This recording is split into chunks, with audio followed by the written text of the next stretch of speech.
All right, I'm not gonna make this up, all right? But winter storm is here and rain's gonna be forecast. And look at this sunroof,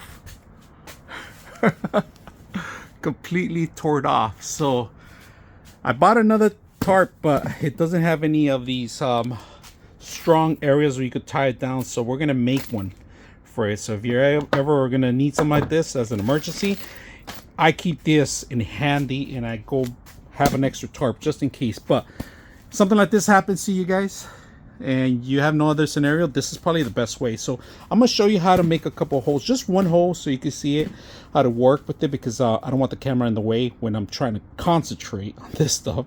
So I'm gonna show you how to do one.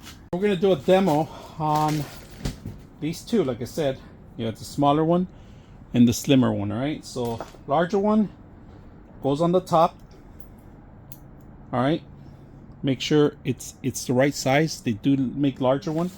Grab the corner of the actual system where you want the holes. All right, all you got to do is push it down, completely down, until it completely feels like it's down. If you see it, it went through. Has a little hole there automatically. Now we're gonna grab the other end. All right, grab another end. We're gonna seal it now, right? And the way you do it is basically you grab in one side here, all right?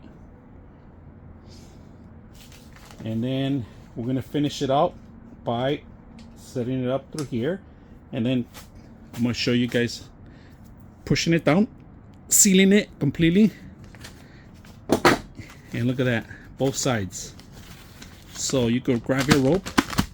This thing, it gives you, this is fragile, but this isn't. This is grabbing because they have extra stitching, and that's how you do a bunch of these. All right, so next time you need something in emergency to cut a hole, this is it. Hope you guys enjoy the video.